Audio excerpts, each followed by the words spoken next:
Well, welcome to At the Kitchen Table. I'm Amanda DiVito Parle. I'm your host.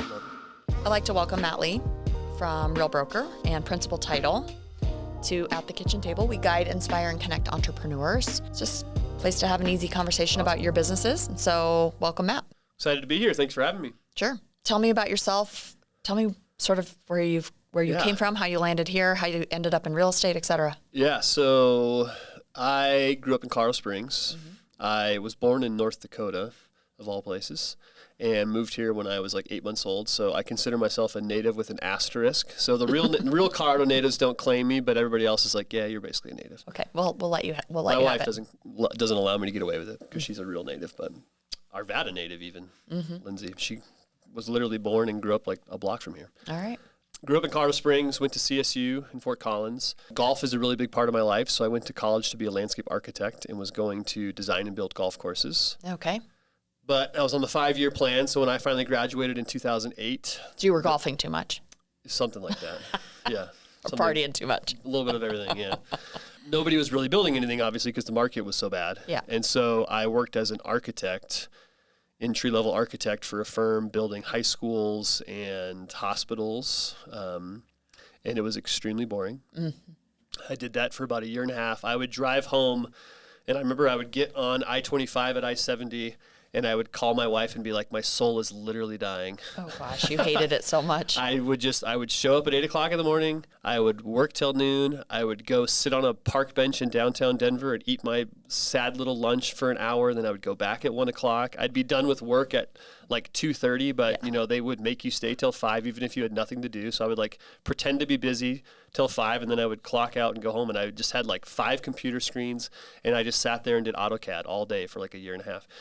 And then I had gotten laid off in 2009. They had laid off. It was the most wild experience ever. So basically, like it was back when like the giant open floor plan was the thing. Yeah. And so there was like 608 employees working in this giant like open space office in downtown Denver. And one by one we still had desk phones. Your desk phone would ring. It'd be like ring ring ring. Hello. Okay. And a person would then pick up their like stuff, go into the conference room. While they were in the conference room, the IT guy would come take their computer from them, and then they would come back with a box, pack up their stuff, and leave. That started at like 10 o'clock in the morning, and then for like the next like 4 hours, nobody was even working because we were just like waiting for our phone to ring. And then all of a sudden, like at like 2:30 in the afternoon, it was like ring, ring, ring. And Patrick was this guy who was like the president of the company or whatever, and he picks up the phone and he goes, "Hi, Matt, this is Patrick." And I go, "Patrick, I guess it's my turn, right?" And I totally like threw him off of his like total HR script. And he goes, can you please come to the conference room?" And I was like, "Sure, I'll come to the conference room." Go in there, they're like, "Hey, if you sign this little release, you can have like 2 months severance pay or whatever." I was like, "Whatever." So I go back. And you're like 25 or something, right? 22. That's not true. I was probably 23. Yeah. And yeah, very young, didn't love the job anyway. So it was kind of like, whatever. Right. But we had just bought our first house, which was like, again, like 3 blocks south of here, right by Faith Bible Chapel. Yeah.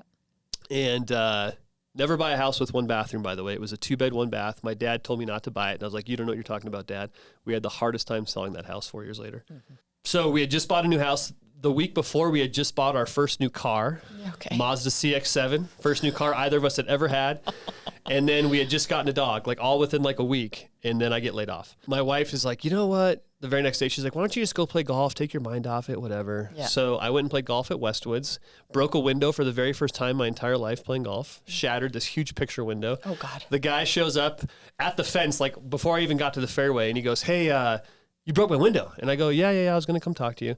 He goes, "Well, that's a really expensive window and you got to pay for that." And I go, "Okay, well, I'm like, got 2 holes left. I'll drive around your house and we'll talk about it, whatever." So I go to his house, I knock on the door, and he's like, "Hey," he's like, I think it's gonna be like $800 window." And he could tell I was like young and downtrodden. Right. And I was like, "Listen, man, I don't have like any money. So I was like, here's a check for $50. I'll pay you $50 a month for like the next 12 years to pay off your window. But like, I don't have any money to do like." It is what it is, Can man. I mow your grass for $50 a month? So he looks at me and he's like, "Dude, you are so pathetic." He goes, "Just keep your money. I'll file an insurance claim, but I appreciate you showing up." And I was like, "All right, thanks, whatever." So Like the very next week, I'm like sitting at home. I'm like, what am I going to do with my life? My parents. I don't even have to ask the questions around here. Matt, just keep right on to the next thing. I can keep going. So there you go. Shut me up whenever. All right. So then how I got into real estate was I was like at home. This is back when there wasn't like, LinkedIn or anything really like to look for jobs. Like no resume to put out.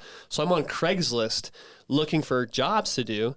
I had gotten a job at Home Depot to work in the garden center for the summer. Okay. Didn't want to do that, but I was like, I got to make money. So I had applied for a job with Keller Williams on Craigslist. Hold on though, back up, because you had an uncle that was in real estate, right? Yep. So my uncle started a company called Hoff & Lee Commercial in Colorado Springs, which now my cousin and her husband own.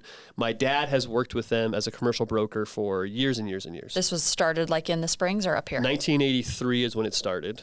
And then my dad, I think, started working with them probably in the early 90s. Okay. So I grew up with a dad who was a general contractor for years, and then he got into real estate like when I was in junior high. Yeah.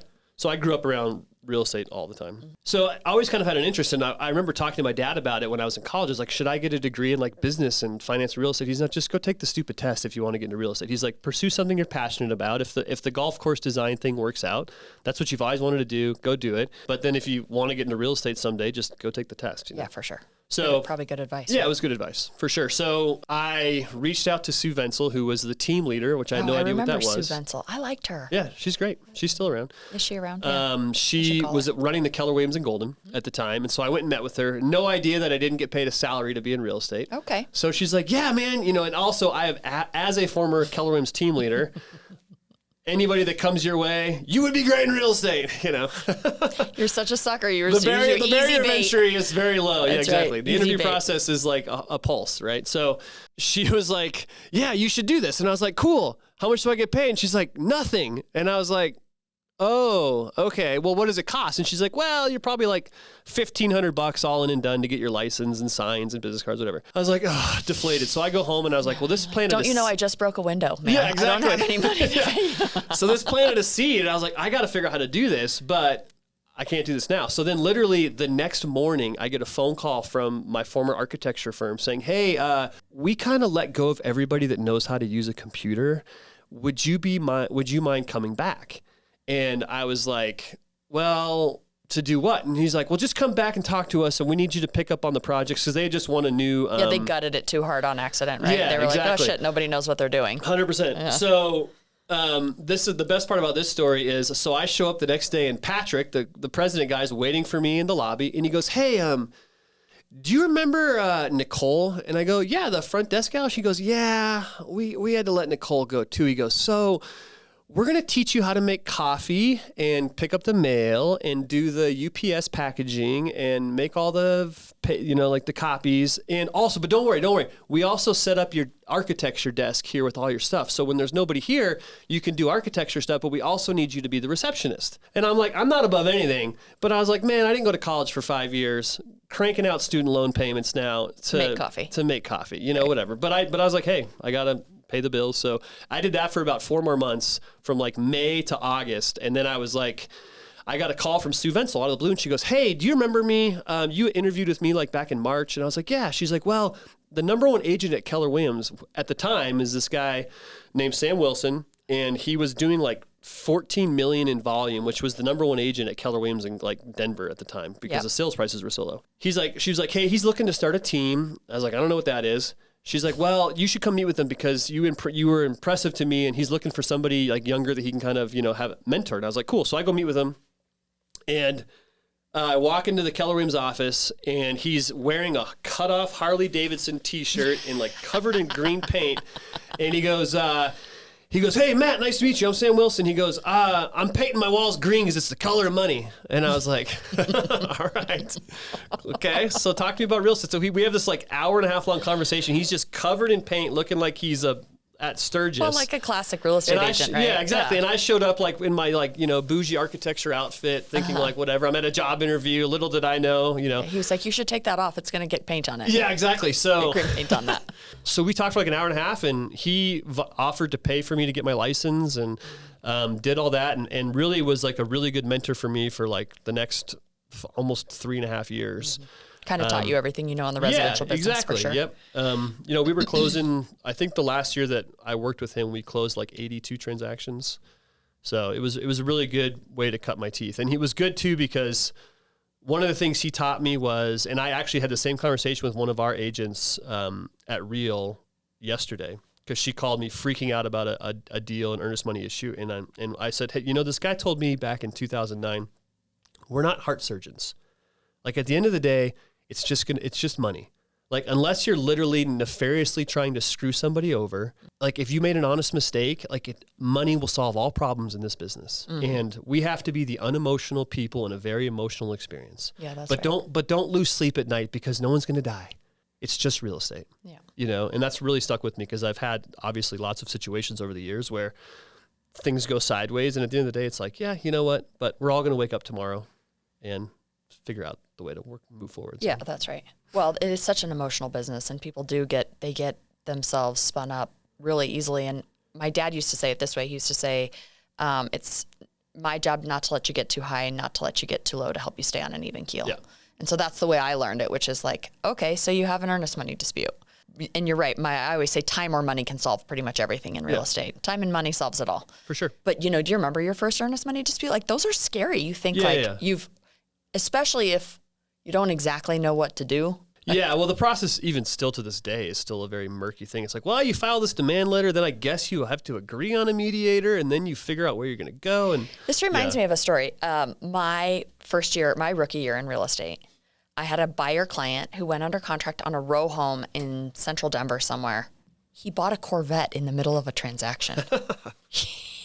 He bought a Corvette. And so couldn't get his pre-approval and whatever. And I call him and I said, I understand, like, you're not qualified, basically. And I was young. I was 23 too in the business. My dad was like my mentor, shadowing me, whatever. Sure. I was like, you got to sell the Corvette back. Like, you got to sell the Corvette back. And he's like, I'm just not going to do it. And so we ended up in an earnest money dispute over a Corvette. And he subsequently lost because he made a bad decision in the middle of that. And so, you cut your teeth on those kinds of experiences. But I mean, it felt like the end of the world for me at the time. Yep. I remember thinking, you can't buy a Corvette. And everybody says this in real estate, like, don't buy a car in the middle of a real estate transaction. Don't even buy washer dryer in the middle of a real estate transaction. But this guy bought a Corvette in the middle of my first earnest money dispute or whatever. He bought a Corvette in the middle of the real estate transaction. I had a deal guy like that at the closing table where they're signing the form like, hey, this one just says the funny thing too was the guy had been signing things and talking without reading anything. And then the lender was like, oh, and by the way, this is the document that says you didn't get any new debt. And the one document he even paid attention to, he goes, well, we did go to Furniture Row last weekend for the President's Day sale and put $9,500 in furniture. And the lender looks at me and it was one of those deals where it was a Chaffa buyer. And it was the fact that they were even buying a house, they probably shouldn't have been anyway. All right. And so he looks at me and he's like, ugh. And it was, so he walks outside, comes back 20 minutes later. He's like, man, it's your lucky day. He's like, I talked to our president of the company and they're just going to portfolio this loan and close it. Wow. But yeah, I was like, dude. Yeah, so those happen for sure. Yeah, I was going to say, I can remember times where people were sitting next to me at the closing table and being like, I pulled the entire HELOC yesterday. You can't pull the whole HELOC the day of closing. We have a payoff going out for $8,000, not $100,000 or whatever. Yep. But these kinds of things, they do happen. I mean, I think maybe the more experience you get in the business, the less it jars you. Phases you, yeah. It less it jars you. I think too, you also know the pitfall, so you're able to get out in front of them and be like, hey, this may go without saying, but don't buy a boat for the next 45 days, Yeah, but except some people really, truly just don't. They don't know. Okay, so you have this sort of unique background. So you don't go into commercial real estate. Why? I don't know. I like the residential sales cycle, first of all. It's I meet you 45 days later, in a normal market, I get paid. Our relationship transitions to maintenance versus you calling me every 14 seconds. Wondering what you've done for me, right? Yeah, and I mean, I would grow up going to leasing showings and stuff with my dad, and when people get into commercial real estate and think you're going to sell $40 million Class A office buildings in downtown Denver, but most of the time you're leasing out Class B and C spaces to mom and pop businesses, and like, I don't know, it's just kind of, I don't know, it's not a very sexy business to me. Yeah, that's right. And I mean, I do love granted, I've sold a lot of crummy residential properties for sure, but I also like the fact that you can go sell, $2.5 million homes, and I don't know, it's just a more, and I think with the architecture background too, like I just kind of like that idea. I like going into a house with a client and being like, yeah, you could do this to that. And, so it kind of tied together. Yeah, it's so interesting. One of my favorite parts of the business is the life cycle of the client, that it is sort of compact.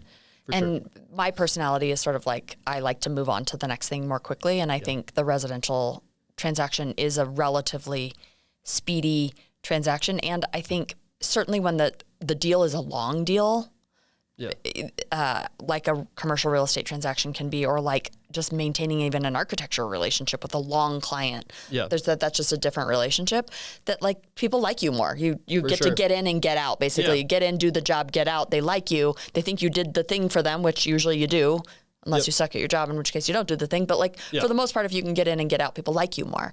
And so it's a very likable business that way, the residential cycle. For sure. And I also think of I would call my dad and be like, hey, Dad, that sign that you've had on the side of the interstate for 7.5 years is falling over. Like, why is this even still a listing? So like on the listing side too, like with buyers, I like you bring your kids along and I'll watch your kids over here in this room while you look at the house. Like I'm just more of a social person where, but on the real estate listing side, I like the marketing aspect of it, and then it's quick, right? It's like literally, hopefully, we're going to find out in the first 21 days if this house that we marketed is going to sell. We're on the commercial side. It's like, well, we're going to put this in the yard in concrete, and then hopefully it stands up for the next 9 years while the building lists. Oh my gosh. Okay, so you go to KW, start with Sam, you cut your teeth on the business. And you end up in franchise ownership somewhere along the way. How? Yeah, so Sam and I went our separate ways. I think looking back in hindsight, he was such a great mentor to me, and I owe him a lot of how I got my start. Yeah. I think I was looking for more and kind of outgrew that relationship. Which happens. And I don't think he quite understood. I think in hindsight, too, he would probably say, like, we probably should have found a way to make it work. Mm-hmm. But I don't think he realized what I was looking for, and I was probably maybe too young to articulate exactly what I wanted out of that partnership. Uh-huh. More of a partnership, less of like me as his, sort of means to an end, which is kind of what it felt like to me at the end. Yeah. Like the last year, I closed probably 2/3 of the real estate that we did. Well, that's what happened. That happened for me too. It was just like the volume my dad was doing. Eventually, the weight shifted, and then it was like, wait, why are we doing it this way? And to be fair, I think when you're in business with family, we were forced to sit down and have a conversation. Correct. Yeah. And basically say like, this isn't working for me anymore. And I remember it was in May of 2013, and my husband and I brought my parents over to my house to have the conversation with my dad that I was no longer going to work for him anymore. That like he was the old lion and he was roaring and roaring and roaring, but like we were done roaring basically, that my husband and I had made a decision. I had 24 closings in the month of May that year. Wow. And I told my dad, I said, like, I'm done paying you on this side. Yeah. So he actually went to work for me at that time. We had decided at the end of the year, we would split the bank account. Yep. And that we would shift the way we were splitting the commissions. Yep. And that I would start running the business. I would start doing the operations. That he was going to start working for me. Yeah. And that the roles were going to reverse. Yeah. But that was 10 years into our relationship. And again, because he's your dad, you have to figure that out. We both had to figure it out. Messy, yeah. But if you're working for a friend like that and the hard conversations just don't come, then the relationship dies. Well, I think, for sure. We had kind of had some of those, but it never. I think he was short-sighted in where he thought that not he was like underestimating me, but I think he was just like, yeah, we'll figure it out, Mm-hmm.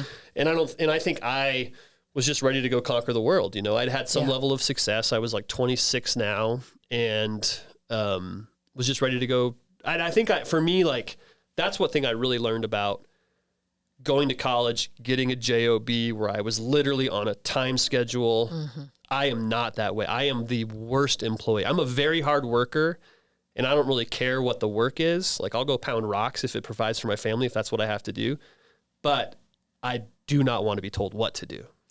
And and so that's where real estate is very well fitting for me because I can sort of wake up every day and I'm the master of my own schedule. That's right. And then it's an instant barometer too. It's like, gosh, if I'm not closing any real estate or if I'm not growing these companies that I've started, like, then I can look in the mirror and only have myself to blame. Yeah, that's you right. know, where like I got laid off because honestly, the owners of that company were doing really well for 50 years. And then they sold to these new younger crew of people. And these new younger crew of people decided to go build a $6 million building in downtown Denver. And because they did that, and then the market slowed down, they had no money, right? Because they had this huge construction loan to pay. So it was because of other people's financial decisions that I had no control of that put me out of a job where I never wanted to. I learned that lesson very early that I wanted to be the controller of my own financial destiny. For better, for worse. That's the heartbeat of the entrepreneur, for real. Like they just, you know, my dad used to say, if it's meant to be, it's up to me. Yep. And so at some point that is a nice feeling. There's also a ton of fear in that. Yeah. You know, the fear for of sure. Oh yeah. just lack of the phone ringing or being able to do it or the confidence in your ability or whatever. You have to be the right type of DNA makeup to be an entrepreneur and to be self-employed. What does that mean? What is the right DNA? You have to like be, what spices of crazy go into that? I think you have to be an optimist first and foremost, because if you're not, if you're a scarcity minded person, then you're going to lay in bed at night and be like, this is just all going to go bad. But as an eternal optimist, I'm like, you know what? I will find a way. That's right. The next deal will come. The phone will ring tomorrow. If I show up and do the same activities, things will break my way. I also feel like, and I tell this to people a lot, like, you know, I believe that, you know, as the Bible says, like, if God is taking care of the birds in the trees by giving them seeds to eat and flower, you know, and germinating the plants, then he sure as heck is going to take care of me. Because I'm not out here, you know, building, you know, bombs or running, you know, some nefarious business operations. Like, the companies that I'm involved in and the people that I work with, like, my why in those things is to create opportunity for people to go live their lives. And so I feel like if you're putting that energy out into the world and you're helping people provide, you know, homes for themselves, shelter, like, at the end of the day, it's all going to work out. And so, but I think you also have to be a little bit of a duck. Like, I remember when I first got into real estate, my wife controlled our finances in terms of, like, she was the one, because she's very minded, like SC personality, like very security and conscientious, and I'm just like bull in a china shop. Yeah. Very driven, but also very, like, I don't know what that feels like at all. Yeah. And so, yeah, exactly. And so she did that for like 6 months, and she'd like text me and she'd be like, why'd you go to Chipotle for $6.49 today? And I'd be like, because I was hungry. I needed lunch. She's like, well, when's your next closing? And none of this was her being like a very like thumb on the, like, me as a spouse, but it's just the way she's wired. Right. Right. And so we had a conversation one day and I go, Lindsay, I promise you that I will never make financial decisions that put our financial, like, nuclear, like, life core needs in jeopardy. Yeah. However, I'll be damned if I'm going to be getting text messages from you the rest of my life about what I do with my day-to-day spending, right? Like, if I have the money, I'll buy it. If I don't, I won't, right? And so she goes, can you just take this over from now on? Because this is stressing me out. And I go, yes, I would love to do that. And so that was like 2009, I think, when that, you know, and ever since then. But like, I will lay awake at night and be like, gosh, you know, this is the thing too, that people don't realize about wealth building, is to build net worth is as much about asset allocation. You have to own things, right? But it's as much about cash flow management. Right. Because I am a wealthy person. I became a millionaire in my 30s. However, there are months when I'm like, yeah, the cash flow could be better. The cash flow could be a problem. That's sort of the bear of this beast, which is real estate, is the cash flow can get you every minute. Well, and I mean, I spent my whole life just keeping a line of credit on my house. Yeah. It was like I had, you know, lines of credit on my house because the cash flow in real estate is tricky. Yep. You know, you're 100% commission. Yep. Forever. Yep. For everything. Yeah. You know, that's a tough place to be. So, and when it's good, it's really, really, really good. Sure. But when it's bad, it's zero. It's zero. It's literally zero. Well, yeah, but all the bills keep coming, and you know, and the lifestyle creep is a real thing. I don't care. People, like, you know, whatever anybody wants to admit. Like, I don't go to work every day to make a lot of money and drive nice cars and own nice clothes, but I like driving nice cars and owning nice clothes. And so, like, I'm going to go try to make the money to afford that lifestyle. Right. Mm-hmm. But then one day you wake up and you're like, well, it's not X anymore, it's Y, you know, but I always have but again, that's the entrepreneur, like, optimist mindset. Like, I'm not someone who's ever going to be like, oh, well, we're on a budget this month and we're going to get rid of Netflix. And I'm like, just go make more money. Find a way to make more money. Well, it's so interesting. I've been walking around the last few months saying all the money I made in my 20s and 30s. Yeah. And I was wildly driven in my 20s and 30s. Yeah. And I jokingly have been walking around saying your 40s are just for spending money. Yeah. We have 3 kids at home. You have kids at home. Yep. Our kids are the same age. It's cleats, it's registrations, sure. it's vacations, it's cars and driver's licenses and all of the things and college tuition and all of the things that come at you at that phase of life between, call it, 40 and 50. Yeah. And so at some point, actually, when that dawned on me, it was a real release to be like, oh, okay, well, my 40s are for spending money. I'll go make money again in my 50s. And of course, I'm jokingly saying that. I mean, I'm making money, but the burn rate is just like you can't even know. You're not accumulating. So I tell young people, go make the money in your 20s and 30s, and you'd better buy a couple of assets that will cash flow. Yeah. Because by the time you get to raising 3 kids in your 40s, the burn's like you can't know. For sure. And so that's a good point. Yeah. So, your 40s are for spending money. Yeah. Well, I saw something the other day that they said your 40s is your lost decade because it's your busiest decade. And so you have to make sure you still take time for your marriage and for like things that you actually cared about when you were in your 20s and 30s, because that's where a lot of people, like they say, the midlife crisis happens. Yeah. Because people just forget who the hell they were because they wake up every day and it's just go, go, go, go, go, and go to bed and it wakes up feels like Groundhog Day, And then you wake up in your 50s and now your kids are 17 and they're off living their life, and you look at your spouse or your life and you're like, I don't like any of this. Where I don't even recognize you. Or I don't recognize you. Yeah. And so I don't want that to happen to myself, but I thought that was an interesting perspective. Tony Robbins talks about like the 4 phases of life. I actually think it's more of like I think this is more of like Indian culture where they have these like quadrants of life, basically. Yeah. And the closer you get to that 3rd quadrant of life, which is really just like arrival, essentially. Mm-hmm. The last quadrant I recognize as like wisdom, which is where like our parents are at right now, which is like they are all knowing. Like they don't have to say anything, they know. Yep. They have just this wisdom about them. But I feel like in this sort of 3rd quarter of life, there's this real release that comes from just, it's all going to be okay. Yeah. Things are fine. Like that scarcity of your 20s and that middle phase of life, which is very hard driving and building. It's sort of like a mountain that sort of plateaus. Like you get married, you get a dog, you buy a nice car, you build a business and another business maybe, and then you have another baby. And so you're going up this hill, up. And then there's this plateau that happens, which you're dying to kind of get on the plateau. You're like trying to get to the thing. And then you realize you got to the place where you're plateaued and it's like, this is the place to enjoy the journey, actually. Sure. Yeah. Because by the time you get to the other side of the plateau, you're going back down the mountain again here. And so, but that's a hard place to be when you're in your busy decade, is like on the plateau, enjoying life. Yeah. And burning cash like you can't know. Yep. And to enjoy it. For me too, though, like now being 41, I vividly remember being I remember being a teenager and being like, am I going to find someone and get married? Like having that thought, like, I hope that happens for me. And then I remember being in my 20s and being like, how do I become someone who's successful? Like having that like actual, and then you wake up and then you just sort of do all the things. And then you wake up at 41 and you're like, okay, I'm kind of tired. But like, to your point, now the cash flow burn is as big as it's ever been, and I've built all these things or am building all of these things. And then you deal with a market correction over the last, 36 months or whatever. And so then you're hit with some more financial realities. And then I think for me, it's been a little bit of a reality check too of like, what do I really care about for the next decade? You know what I mean? Because now that I've accumulated all this information, all this knowledge, learning from burning, had some successes, had some failures, I can apply that now going forward, right? Like, so the wisdom kind of your 20s and 30s kind of already sets in a little bit. And so trying to figure that out, like what's next for me in terms of what do I want to pursue in this industry. This is why people go into burnout in their 40s, for sure. Because they're like, man, I spun that thing so hard that now I just am like, is this what the rest looks like? And I don't think it does. I think you hear a lot of people say their 40s and 50s are some of the best years, particularly when their kind of kids push out. Yeah. I think there's this like rediscovery that happens that can be a lot of fun. In fact, I remember having this realization at some point with my clients, having worked with all ages of clients throughout my whole career.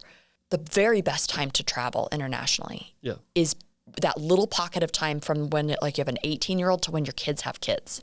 Oh, yeah. And it's like your early 50s, essentially, depending on how old you are when you have your kids. There's this pocket of time where you'd better go. You're still young enough to You're young that you can, Europe. Hike the whatever or do the triple whatever. And your kids are adults, and your basically. kids are adults, basically, and you can leave for extended periods of time.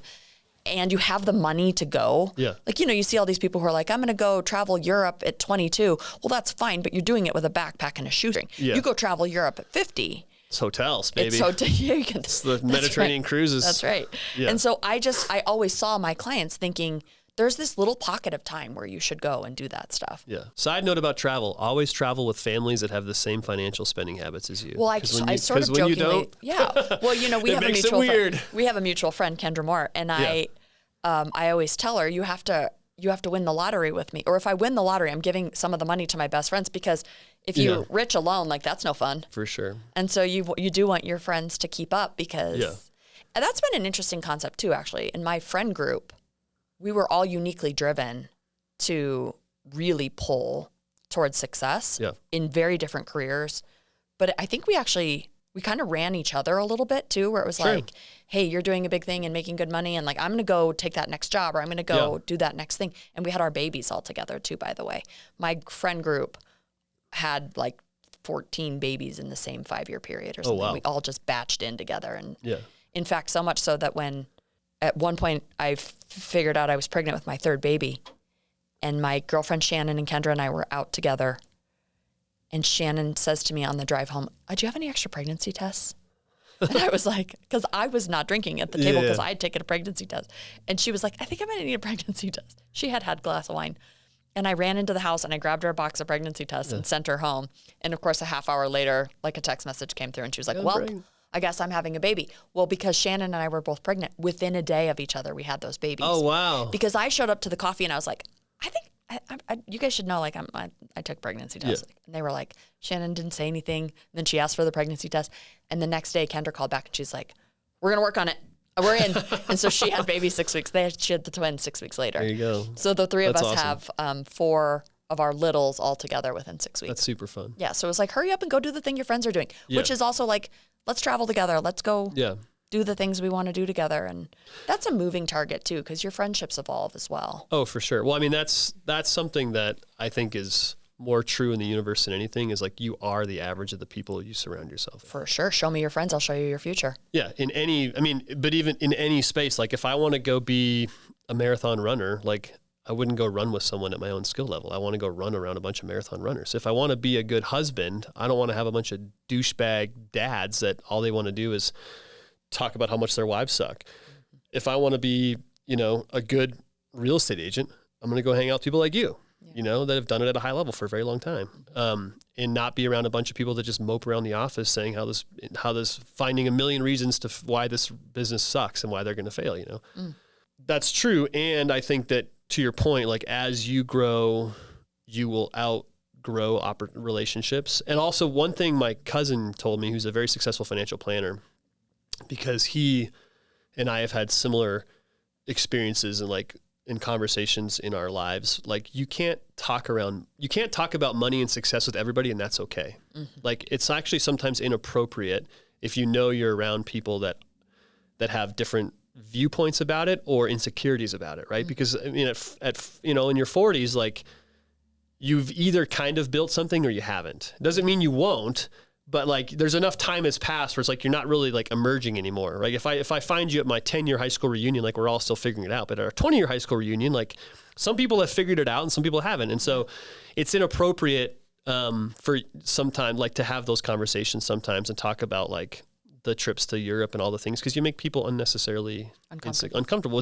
But then also you have to have those people where you can be like, gosh, dude, we're spending $80,000 a month right now at Principal Title on expenses, and I don't know how to manage this. And like, well, yeah, it's funny. We're spending $100,000. Like, I mean, you have to have those conversations to people that are at your level. So you just have to know, where you can tap into that. Yeah. So you're running a title company. Yep. So I never answered your other question too, which was the franchise ownership. So I got into Keller Williams franchise ownership in 2013, and then started. I got the opportunity to launch one in 2017 in Colorado Springs, which is where I grew up. So did that through 2024.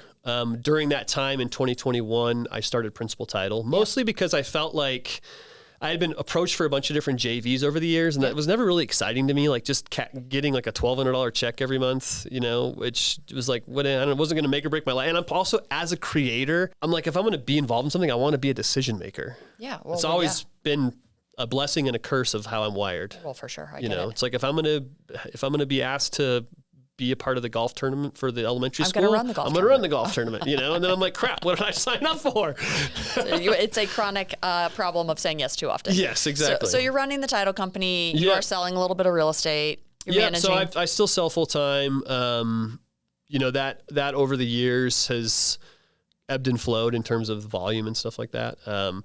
It's definitely a focus of mine for 2026 is to build that back up. Just the network that I have, it's stupid not to. You like to do the sales leadership stuff too, right? Like you like for to sure. train. Yep. You like to coach. Yep.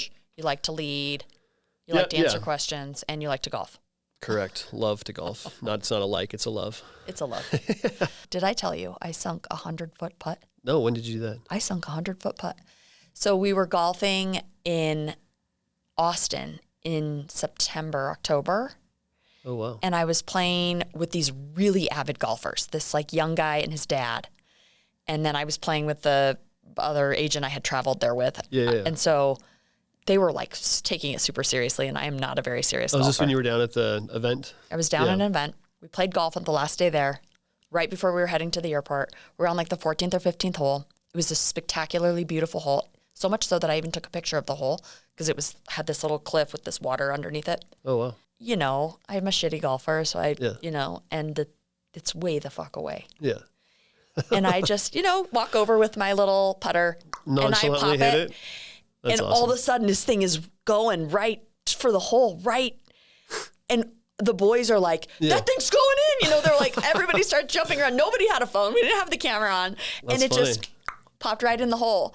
And the avid golfer that I was with was like, do you know the odds on your ability to sink 100-foot? I was like, I'll never sink a 30-foot putt again in my life, let alone a 100-foot putt. That's funny. So then he's driving the cart ahead being like, the only other 100-foot putt that was ever recorded by some professional golfer is like a 1 in a gazillion chance of something. And that's so crazy. This is my most prized golf story. That's a good one. That reminds me, I played a quick 9 holes before I was flying home from Phoenix like 4 years ago.